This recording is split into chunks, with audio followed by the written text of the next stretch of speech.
Fala galera, olha, eu até pensei em lançar esse vídeo aqui depois das eleições para não virem me encher o saco falando que eu tô tentando fazer campanha. Mas a real é que esse assunto aqui, cara, é muito sério, cabe a todas as pessoas e por isso eu não vou ficar enrolando para postar ele na internet não. A gente precisa começar a falar sobre isso quanto antes, se a gente quiser entender de verdade o que anda acontecendo não só no Brasil, como em alguns outros lugares do mundo também. Antes que me acusem de campanha, eu já adianto vocês que eu acho que independente do que eu fizer, se não encurralarem o Bolsonaro em algum crime de campanha, é muito provável que essa vitória dele já tá garantida. E já tá garantida há algum tempo atrás. A verdade é que se o Haddad ganhar essas eleições, cara, eu vou ficar muito surpreso e esse vídeo aqui é justamente para explicar por que eu tô fazendo essas afirmações.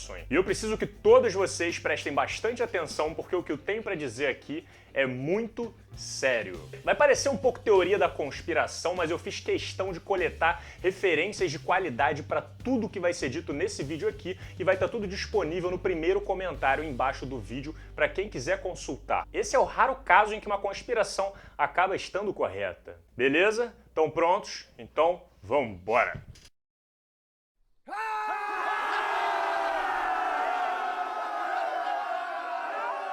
Se eu tiver que escolher um ponto de partida para quando essa história toda começou, eu diria que foi em 1982, quando um gênio matemático fundou uma empresa chamada Renaissance Technology. Essa empresa reunia especialistas de matemática, estatística, computação e várias outras áreas para que eles desenvolvessem estratégias para chamadas trocas sistemáticas, que no caso seria a utilização de tecnologias de ponta para administrar trocas comerciais, por exemplo, de forma sistemática. Bom, quando eles foram percebendo que a coisa estava dando resultado, eles resolveram fundar uma empresa de investimento de risco. Pode colocar dinheiro nessa empresa aqui que a gente vai dar um jeito de multiplicar ele, pode confiar. A empresa foi fundada poucos anos depois, em 1988, e foi batizada de Medallion Funds. E cara, essa empresa tá viva até hoje e ela não é nada mais, nada menos do que uma das empresas mais bem-sucedidas do mundo. Eles trabalham com o que no Brasil a gente chama de fundo de cobertura. Você investe a sua grana lá e eles vão usar a equipe deles de especialistas e tecnologia para reinvestir essa grana em tudo quanto é lugar. Bolsa de valores, renda fixa, especulação financeira braba e, teoricamente, de alto risco. Agora, eu sempre ouvi falar que é impossível você prever economia e ter um lucro garantido,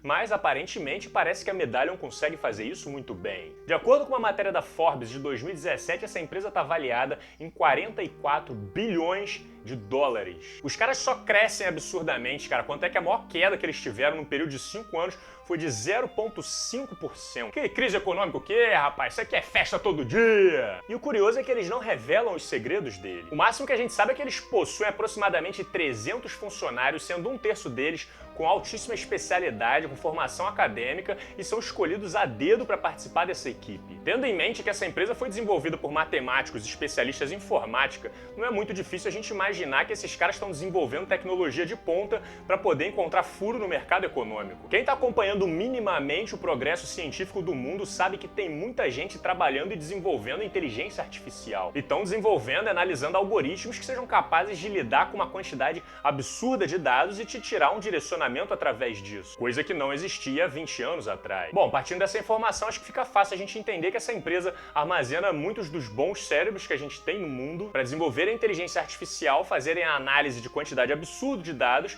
e conseguirem resultados interessantes que gerassem lucro. Números, a gente precisa multiplicar números a todo custo. Bom, até aqui tudo bem, a gente tem uma empresa de investimento gerando lucro para os seus clientes. O problema começou em 2010, quando o fundador da empresa, Jim Simon, já estava com uma fortuna avaliada em 20 bilhões de dólares, resolveu se aposentar. 20 bilhões? Eu acho que por essa vida aqui tá bom, né? E quem chegou em 2011 para assumir a chefia dessa empresa foi um cara chamado Robert Mercer. E obviamente esse cara também não tem nada de bobo. Ele se especializou como cientista computacional na IBM, trabalhando com o reconhecimento de linguagem, que, explicando aqui grosseiramente, é mais ou menos o estudo entre a comunicação do ser humano com a máquina. Mas não comecem a viajar com Dr. Octopus não, porque por enquanto ainda é muito menos do que isso. O problema é que o Mercer é uma pessoa extremamente ideológica e totalmente voltada a pregar discursos de extrema direita nos Estados Unidos. Vai vendo. Em 2005, em homenagem ao nome do criador criador, criaram uma página chamada Breitbart News, que sempre foi voltada para publicar material exclusivamente de extrema direita na internet. E a linguagem que eles usam é muito clara. Textos extremamente sensacionalistas, em caixa alto, sempre associado a uma imagem com algum apelo emocional. É a fórmula mágica do clickbait. Agora olha só, cara, eu não vou falar nada sobre o tipo de matéria que eles postam lá. Eu vou fazer melhor do que isso. Eu vou deixar vocês tirarem as suas próprias conclusões. A solução para o assédio nas redes é simples. As mulheres deveriam deslogar da internet. Controle de natalidade faz com que as mulheres fiquem malucas e não atraentes. Não existe preconceito ao não contratar mulheres para áreas tecnológicas. Elas é que são uma bosta nas entrevistas. E não só com mulheres, mas eles também têm uma birra enorme com o Oriente Médio e muitas das vezes eles juntam esses dois pontos. Evidência: jovens muçulmanas são uma bomba relógio no Ocidente. Elas aumentam simpatia por terroristas radicais. Enfim, esse site é um show de horrores, cara. Eles publicam diariamente opiniões extremas contra mulheres, gays, imigrantes e tudo aquilo que a gente já tá, infelizmente, começando a se acostumar aqui no Brasil também. Além de, claro, as famosas fake news e conspirações, como afirmar que as iniciativas de planejamento familiar têm raiz racista e nazista, ou que politicamente correto serve para proteger a cultura de estupro de muçulmanos. Cara, e o pior é que esses caras vivem num mundo tão fechado para eles que eles até criaram um novo nome para se classificar. Eles dizem que não são ultraconservadores, eles são conservadores alternativos, né? Que aparentemente é uma variação muito pior de extrema-direita que eles resolveram inventar para eles mesmos. Bom, o problema é que o Breitbart não administrava esse site sozinho. Ele contava com outros dois personagens de extrema importância nessa história para chefiar o site junto com ele. A primeira é ninguém mais, ninguém menos do que Robert Mercer, o bilionário que assumiu a frente do Medallion. E como esse cara tem renda praticamente infinita, em 2011 ele fez uma doação de 10 milhões de dólares para promover essa página e fazer com que ela cresça o máximo possível. Cara, 10 milhões de dólares para financiar uma página de internet é muita grana. E não só isso, o viés político do Mercer fez com que ele virasse um dos principais financiadores de campanhas conservadoras e de partidos lá nos Estados Unidos, depositando milhões e mais milhões de dólares na conta dele. E o segundo personagem, carro-chefe, que administrava esse site lá nos Estados Unidos, é um cara chamado Steve Bannon. O americano Steve Bannon também acabou ficando milionário durante a sua vida trabalhando em empresas de investimento, chegou a ser diretor de cinema e também acabou entrando nessa onda fanática de extrema-direita lá nos Estados Unidos. Ou melhor, pregar o conservadorismo alternativo dele. Tá todo mundo errado, vocês todos estão errados, eu tô vendo, hein, eu tô vendo. E olha, cara, é difícil dizer quem é mais preocupante nessa história, se é o Mercer ou o Bannon. E eu vou explicar aqui pra vocês o porquê. Se a gente pega dois velhos milionários bem-sucedidos que investem pesado em partidos conservadores e uma website de extrema-direita política nos Estados Unidos, não demorou até eles se juntarem e resolverem investir essa grana deles em um formato ainda mais eficiente para colocar esses políticos no poder. Como os dois tinham experiência de mercado e sabiam lidar com um número amostral gigantesco, não demorou até eles perceberem que as redes sociais eram o novo negócio do momento. Que televisão, cara? Esquece esse negócio de televisão, cara. A parada agora é a internet. Por exemplo, se eu quero anunciar um produto meu no Facebook e eu sei que o meu público-alvo é o público masculino de 18 a 25 anos de idade que vive em centros urbanos, eu preparo o meu anúncio, entrego para o Facebook, pago ele para poder usar os dados do Facebook e ele vai distribuir especificamente para as pessoas que se encaixem nesse padrão. E eu nem preciso dizer que isso vem dando muito certo há muito tempo, né? Quanto é que o Facebook hoje está aí nadando no dinheiro de tanto investidor que chega para ele diariamente para poder anunciar os seus produtos e utilizar o banco de dados deles. Agora, a grande sacada é, e se a gente, ao invés de oferecer produto para essas pessoas,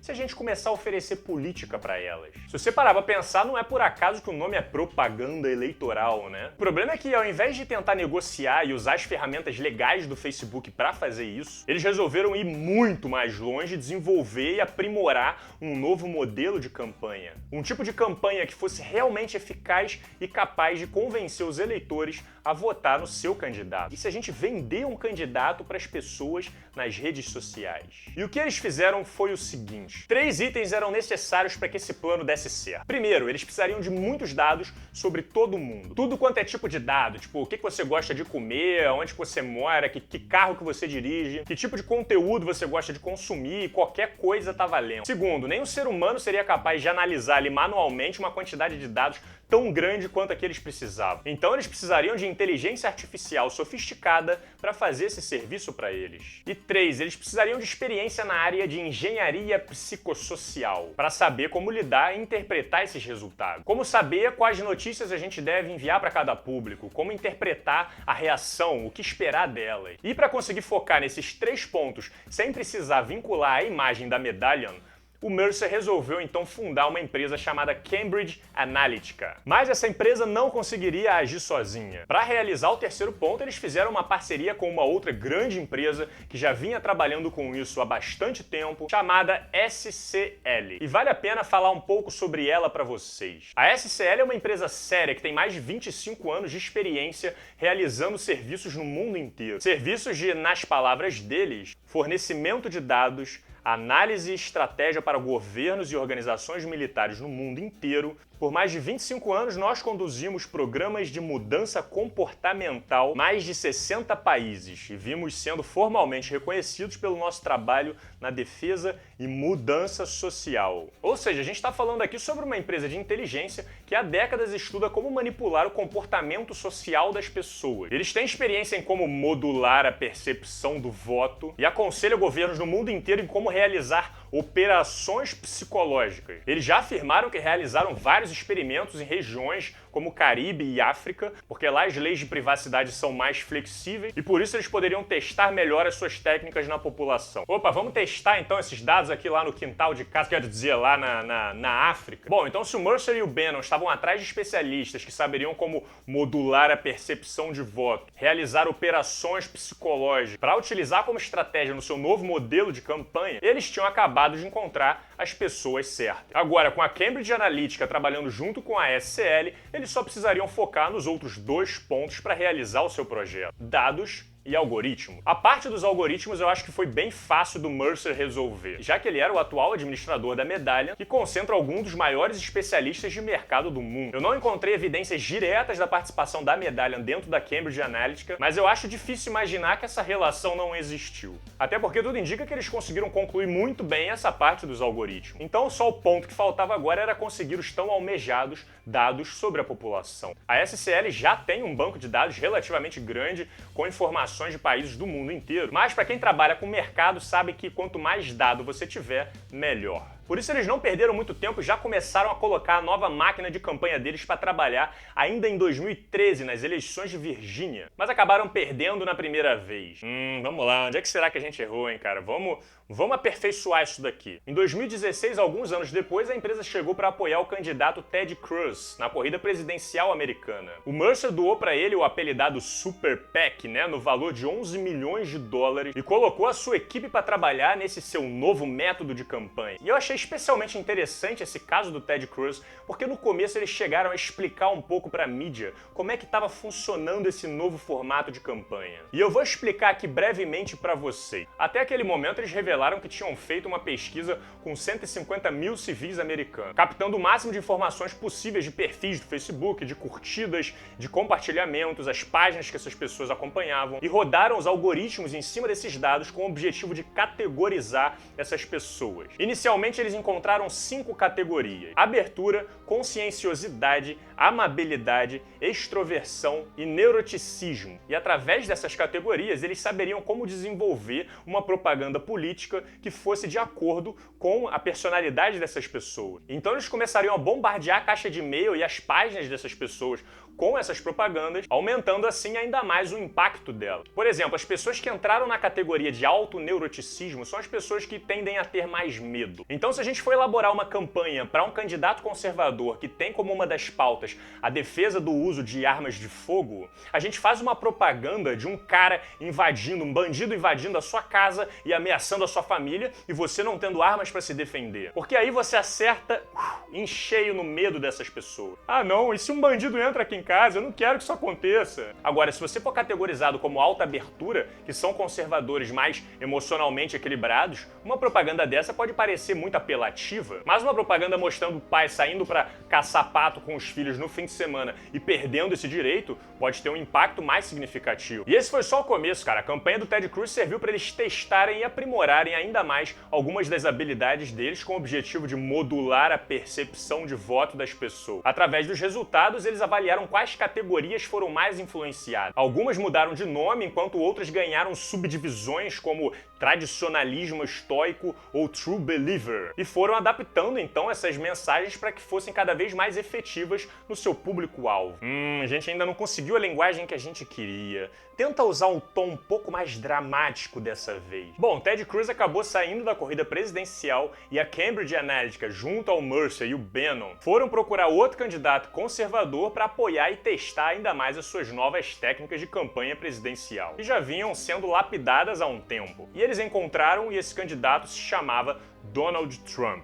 Because the China, we have China. We to fight with China, fight China, because have to China. O partido do Trump topou entrar nas novas estratégias que a Cambridge Analytica estavam oferecendo para ele e pagou 6 milhões de dólares para a Cambridge Analytica e a SCL começarem o seu trabalho, que eles diziam ser promissor. A questão é que eles sabiam que a campanha do Ted Cruz não havia dado tão certo quanto eles esperavam, porque eles não tinham um número amostral de dados grande o suficiente para fazer uma análise a nível presidencial. Mas alguém já tinha tido uma ideia muito interessante para saltar esse obstáculo há um tempo. Quer saber? Bora tentar viralizar alguns aplicativos aí nas redes sociais em que as pessoas precisam aceitar que a gente tem acesso aos dados delas. Porque aí a gente consegue captar tudo pra gente.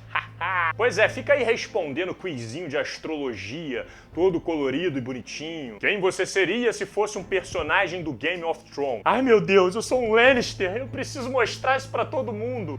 Você concorda que eles tenham acesso à sua conta e a dos seus contatos por umas questões de pesquisa? Pois é, em 2014 a Cambridge Analytica já tinha conseguido coletar os dados de mais de 50 milhões de perfis do Facebook. E agora sim, né, com essa quantidade enorme de dados sobre o povo americano, eles poderiam fazer uma campanha com estratégias muito mais inteligentes para beneficiar o seu candidato Donald Trump. E galera, se prepara porque agora é a parte que eu começo a ficar um pouco preocupado com essa história e eu vou explicar a vocês o porquê. Se você junta uma quantidade de dados gigantesca dizendo respeito a tudo sobre o que você faz, o que você gosta, as páginas que você curte, o que você compartilha, o local onde você mora, qual a sua rede de amigos, o que você come no café da manhã, e roda esses dados com o que a gente tem de mais sofisticado de inteligência artificial, a fim de encontrar padrões e tendências, categorizar esses dados e analisar eles com o apoio de uma empresa que trabalha com inteligência, que já trabalha há décadas conduzindo programas de mudança comportamental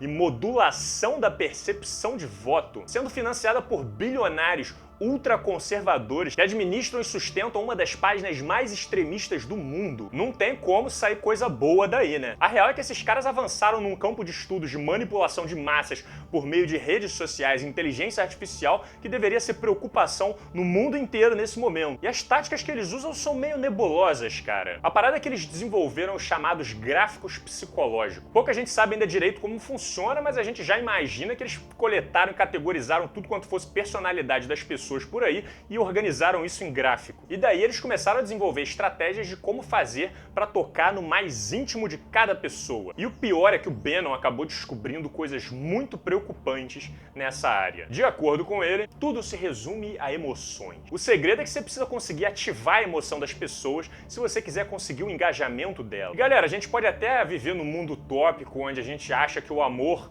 tem tanta força quanto o ódio e o medo. Eu adoraria que fosse assim, mas a verdade é que o medo e o ódio geram muito mais engajamento em redes sociais, infelizmente. E o Mercer e o Bannon já sabem muito bem disso. Quanto é que é exatamente esse o formato escolhido por eles para ser promovido na sua página ultraconservadora. Perigo! Imigrantes vão roubar o seu emprego. Terror! muçulmanos estão estuprando nossas mulheres. O cara trabalhou a vida inteira dele com reconhecimento de linguagem. Você acha que ele já não sabe quais são as palavras-chave que destravam emoções nas pessoas que estão entrando em contato com elas nas redes? O cara é especialista nisso. E o pior é que parte da estratégia dele consiste especificamente em radicalizar as pessoas. Por exemplo, a pessoa se considerava uma conservadora de direita equilibrada. É desfavorável à forte presença do Estado e de muita liberação de crédito para a população. Depois de um tempo recebendo as mensagens do Bannon, essa mesma pessoa está pregando por aí que existe uma ameaça comunista a ser combatida e que a gente precisa pregar pela liberação das armas para poder se defender. O Bannon sabe que se ele pregar caos e medo nas pessoas e radicalizar elas,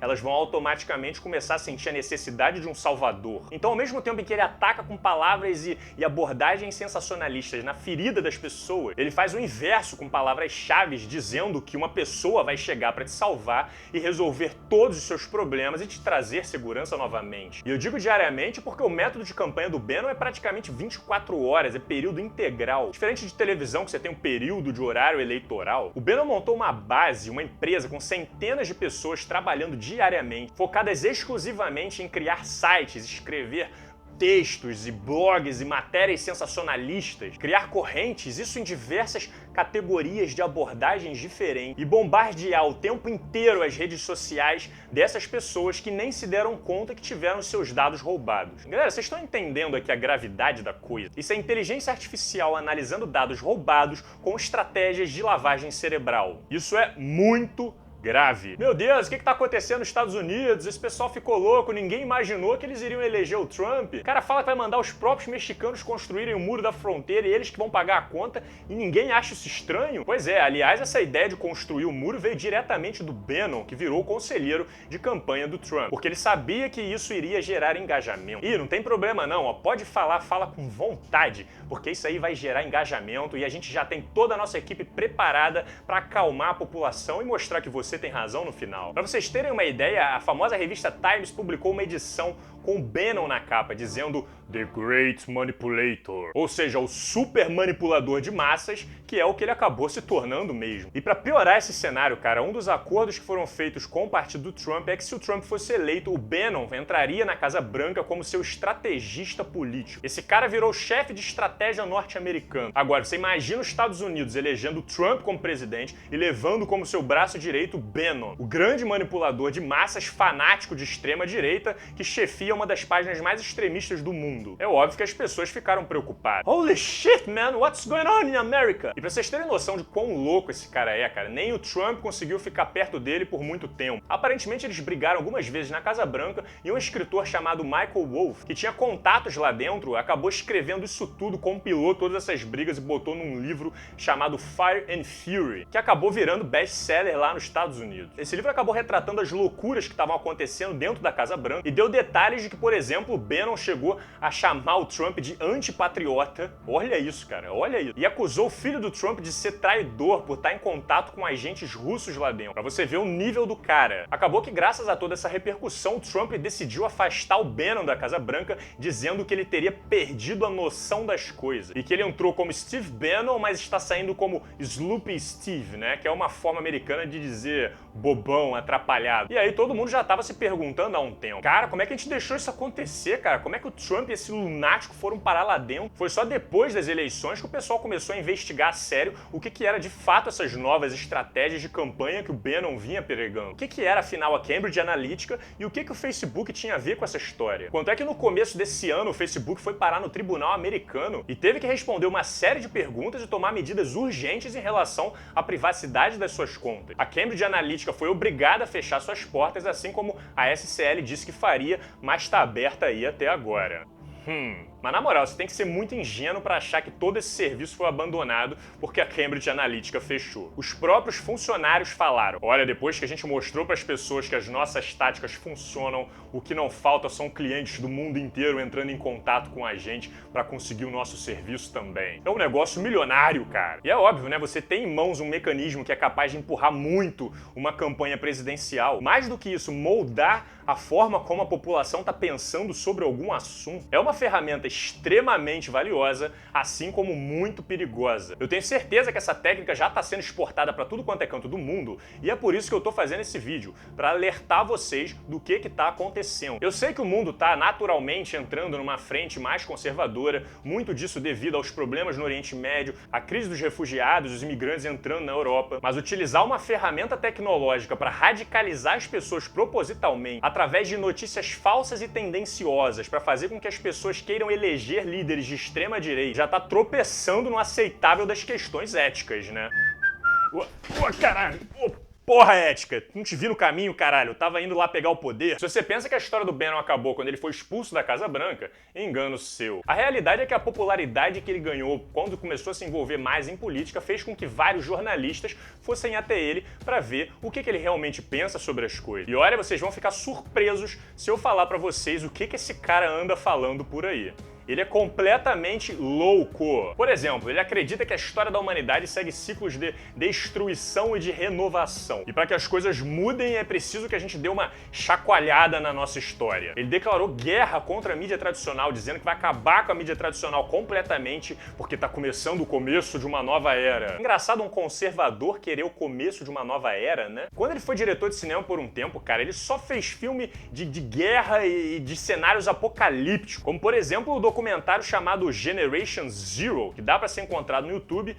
E eu só vi o trailer e já achei, assim, completamente perturbador. Ele chegou a afirmar que darkness is good, né? Tipo, a escuridão é positiva. E disse em entrevista que preferiria reinar no inferno do que servir no reino dos céus. Galera, esse cara é o perfeito exemplo de personagem histórico que se fecha numa bolha e acha que o mundo inteiro tá errado e só ele tá certo. E tá disposto a usar a grana e a influência que ele tem pra chacoalhar um pouco a nossa história pra ver se ele consegue reinar no inferno. Ô, Bannon, e o que você acha de servir no inferno? Você gosta dessa possibilidade?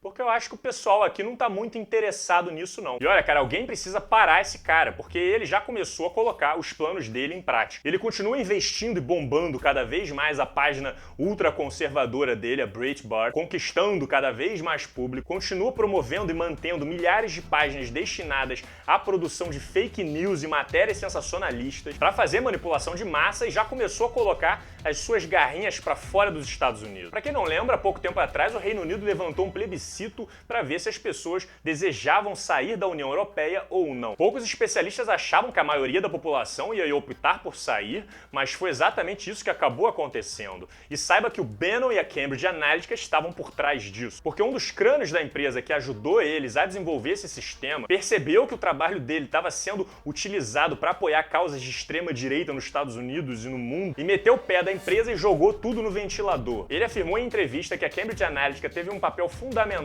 no resultado das votações do Brexit. Inclusive, os ingleses perceberam isso e fizeram uma petição para proibir o Steve Bannon de pisar na Inglaterra de novo, porque o pessoal lá já percebeu que esse cara não é rosa que se cheia, é rosa que é melhor nem chegar perto. As próximas eleições do Parlamento Europeu vão ocorrer em maio do ano que vem e o Bannon já afirmou estar em contato com vários dos políticos conservadores e de extrema direita da Europa. Ele vai dar umas dicas e conselhos sobre como fazer uma boa campanha. Ele está querendo catapultar um movimento chamado The Movement, que tem como objetivo unir, eleger e fortalecer grupos de extrema direita conservadora dentro da Europa. E o Oriente Médio e o resto do mundo que se cuide. Bom, e a essa altura acho que você já entendeu que o Brasil faz parte dessa história. No dia 4/8 de 2018, o Eduardo Bolsonaro, filho, postou no seu Twitter: "Foi um prazer conhecer Steve Bannon, o estrategista presidencial da campanha de Donald Trump.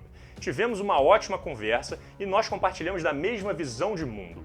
Ele disse ser um entusiasta da campanha do Bolsonaro e nós estaremos certamente em contato para juntar forças, especialmente contra o marxismo cultural." Em uma entrevista da revista Época, o Eduardo Bolsonaro afirmou que não teve nenhuma relação de doação financeira nesse contato que eles fizeram. Mas ele disse que Bannon estava muito disposto a ajudar com algumas dicas de internet, de repente uma análise, interpretar dados e essas coisas. Ou seja, bora jogar a tática de campanha do Bannon aqui no Brasil e ver o que acontece. E como eu já expliquei, essa tática consiste em coletar dados das pessoas traçar perfis psicológicos, mapear esses perfis, juntar uma equipe enorme que vai ficar voltada a produzir milhares de sites, posts, áudios, vídeos, correntes e tudo quanto é tipo de propaganda política pro Bolsonaro. E direcionar pro seu público-alvo, né? Claro. Se o seu perfil psicológico foi classificado como uma pessoa que tem mais tendências a acreditar em teoria da conspiração, você vai ficar recebendo direto mensagem falando da Ursal e do perigo comunista no mundo. Você mora em uma região de campo ou é mais sensível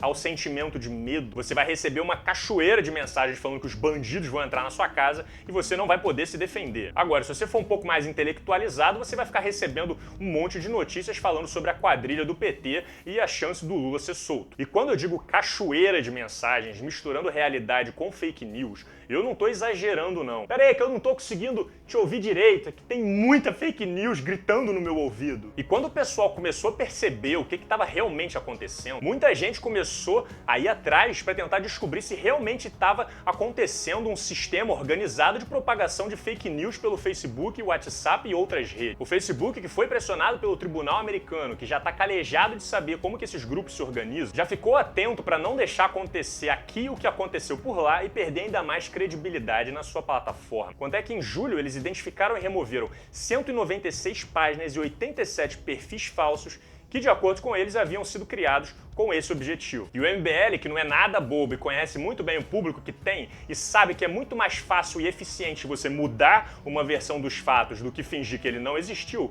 se acusou dizendo que essas páginas e perfis eram quase todas deles. Obrigado por deixar isso bem claro pra gente, MBL. Ninguém tinha desconfiado ainda. Mas adivinha o que aconteceu há um mês atrás, entre os dias 14 e 17 de setembro? Conseguiram dar outro jeito de roubar os seus dados pessoais do Facebook. Ah, mas quem imaginou que isso iria acontecer? De acordo com a própria plataforma, foram mais de 30 milhões de contas invadidas, o que provavelmente inclui a sua, totalizando 90 milhões de contas que podem ter sido atingidas pela vulnerabilidade da situação que foi criada. 90 milhões! Assim, ninguém ainda foi investigar quem são as pessoas por trás dessa invasão e qual que é o real propósito dela. Até porque isso foi muito recente, mas as autoridades vão investigar e eu espero que a gente consiga essa resposta o quanto antes. Agora, bombardeamento de fake news por Facebook, e-mail e sites de fachada foi só uma das artimanhas presentes na campanha do Bolsonaro. Para quem não percebeu, eles também fizeram um ataque muito bem organizado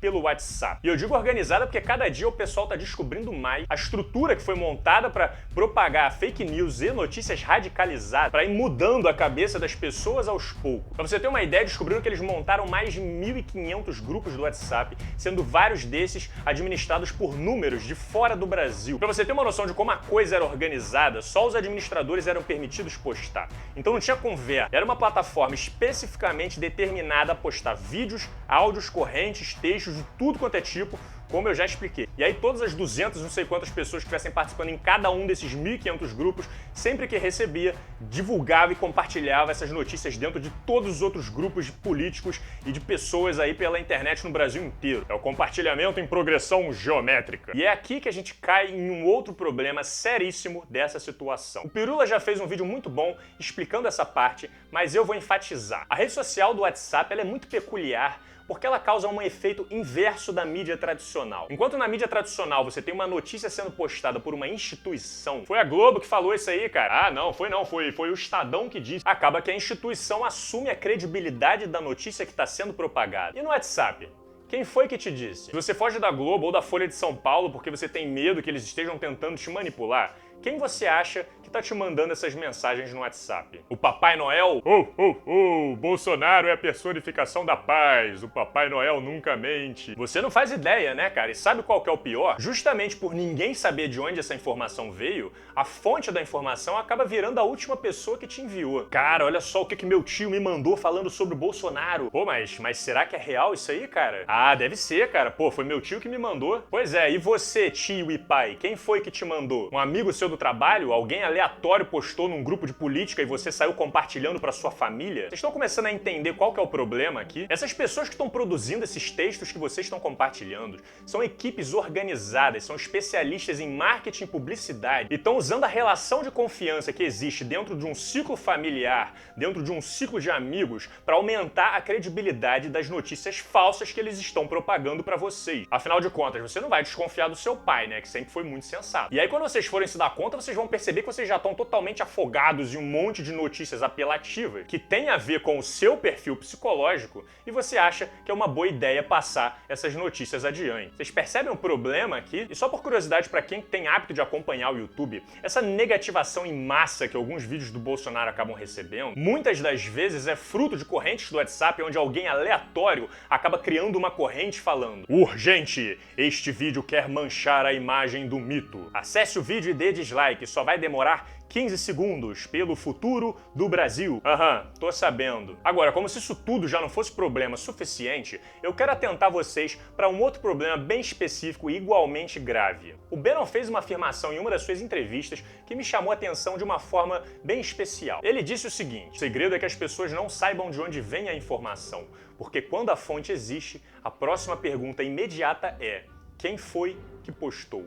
E eu fiquei um tempo pensando sobre isso e realmente faz muito sentido, cara, e vocês vão me ajudar a comprovar o meu ponto. Sabe por quê? Porque a primeira coisa que muitos de vocês vão fazer ao assistir esse vídeo é ignorar tudo que está sendo dito e vir atacar diretamente a minha pessoa. Ah, quem é esse moleque que acha que é cabeludo, youtuber, é com certeza comunista, petista, foi comprado, com certeza, é um merda. Agora, se surge uma notícia sensacionalista falando um monte de merda sobre o governo do PT ou o governo do Bolsonaro no seu WhatsApp, você vai atacar quem? O seu tio ou a sua tia que compartilhou a notícia? É por isso que tem um monte de família brigando por aí, porque você não pode atacar a fonte. E essa é uma grande diferença do que tá rolando. E isso é especialmente perigoso quando você sabe que o cara que ajudou a bolar essa estratégia de campanha é o mesmo cara que já declarou guerra contra a mídia tradicional. O plano dele é justamente usar a credibilidade familiar para desmerecer as fontes das instituições, falando que é ela que está mentindo e te manipulando. Então, se o seu tio diz uma coisa e a Globo diz outra, é muito mais provável que quem tá errado é a Globo, não é? E dessa forma você vai tirando aos poucos a credibilidade de plataformas que são sérias, que tem uma equipe de especialistas trabalhando ali, que tem uma reputação nas costas pra prezar e acaba supervalorizando notícias sensacionalistas que você não tem a menor ideia de onde elas vieram e na maior parte das vezes são pelo menos parcialmente falsas. Você já parou pra pensar no perigo que isso representa? Vamos acabar com a mídia tradicional. Mas e agora? Eu não sei pra onde ir.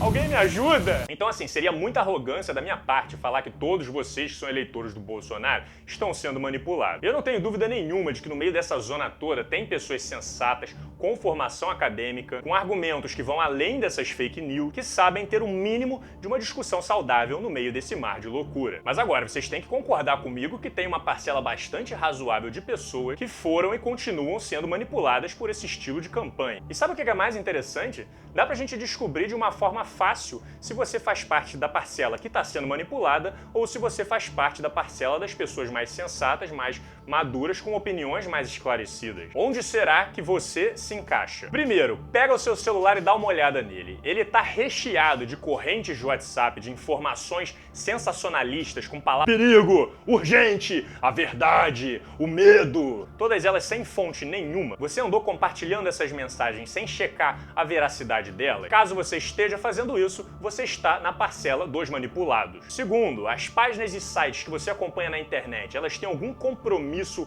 com o jornalismo sério? Você conhece o histórico dessas páginas? Sabe se elas têm pelo menos mais de um ano de existência? E não é uma página aleatória que criaram recentemente só para propagar fake news? Se você não faz ideia da resposta, você provavelmente tá na parcela dos manipulados. Terceiro, os youtubers que você acompanha, eles colocam as referências das informações que eles estão passando para você? Ou eles só falam qualquer merda por aí e você sai repetindo igual um doido como se fosse a mais pura verdade da humanidade? Se você sai repetindo tudo sem checar a veracidade dessas informações, você está na parcela dos manipulados. Então eu te digo, cara, se você não quiser estar nessa parcela dos manipulados, você não pode sair acreditando em tudo que te dizem sem saber a origem dessas informações. Não pode compartilhar qualquer merda política que teu amigo de trabalho te mandou no WhatsApp. E não pode fundamentar a sua argumentação em fake news. Ai meu Deus, esses vídeos do Slow, vamos mandar para essas páginas fake news e ver o que eles acham, porque assim eu vou saber se é verdade ou não o que ele tá falando. Então, pro pessoal que se decepcionou comigo recentemente, que não consegue entender como eu posso ser tão esclarecido em tantos assuntos, mas quando fui falar de política eu cometi erros gravíssimos,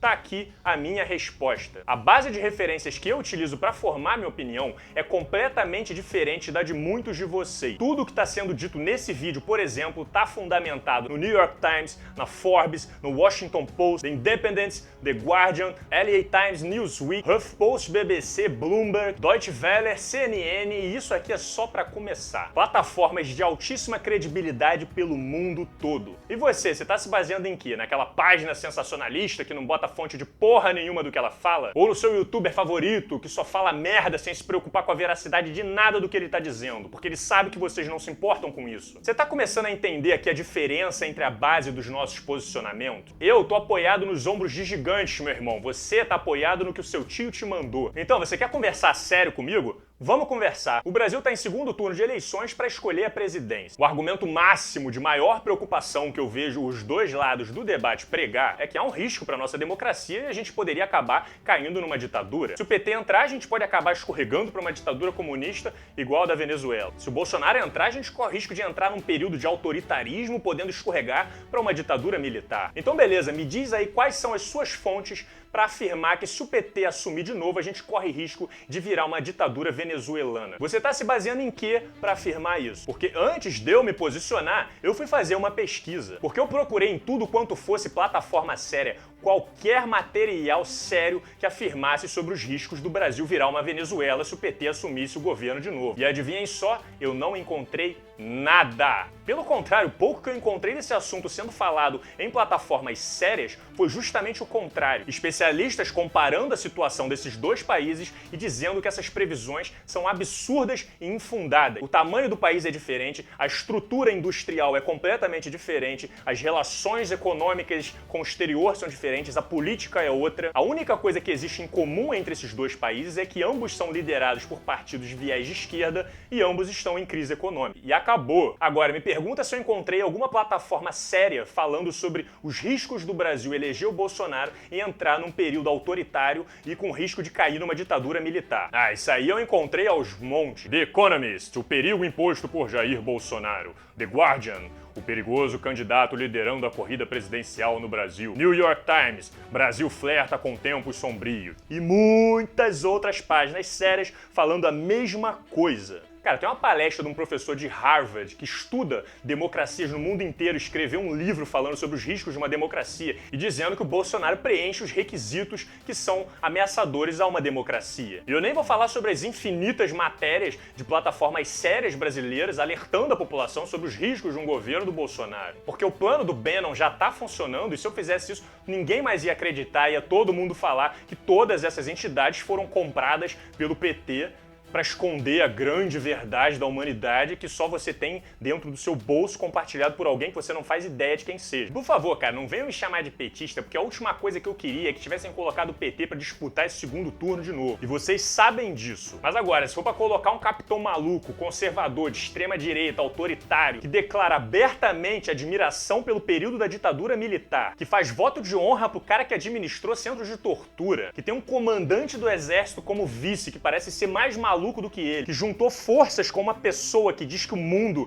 precisa ser chacoalhado, que a escuridão é boa e de que ele prefere reinar no inferno do que servir no reino dos céus. Aí fica difícil, né? Aí fica difícil ficar do lado de vocês. Mas pra mim não vai fazer muita diferença, porque eu acho que essas eleições já foram decididas há muito tempo. Eu tô fazendo esse vídeo aqui pra ver se vocês acordam, pelo menos, pro período depois das eleições, se as autoridades acordam pro que vem acontecendo nas redes, e principalmente pro pessoal da Europa acordar e começar a pensar nisso o mais rápido possível. Eu sei que tem bastante gente na Europa que assiste o meu canal, então comecem a falar sobre isso com as pessoas pra ontem. E se vocês puderem legendar esse vídeo aqui, vai ser bom pra todo mundo. Não subestimem o método de campanha do Bannon, porque ele vai convencer todo mundo de que não tem problema nenhum o teu político preencher todos os requisitos de fascista, que é tudo uma brincadeira, e o pior de tudo, essas pessoas vão ser eleitas democraticamente, como está acontecendo aqui no Brasil. Vocês gostam dos meus vídeos de história? Tá aí, vídeo de história contemporânea, feito seguindo exatamente o mesmo método de pesquisa que eu utilizo para fazer todos os meus outros vídeos. Será que sou eu que não estou entendendo as coisas? Ou será que é você que está no lado errado da parcela. Um agradecimento aos apoiadores que, mesmo discordando de mim, respeitam a minha liberdade de pensamento. Se vocês quiserem que meu trabalho aqui na internet continue, por favor, considerem se tornar um apoiador também. A gente se vê no próximo vídeo. Um grande abraço e valeu! Ha, ha, ha!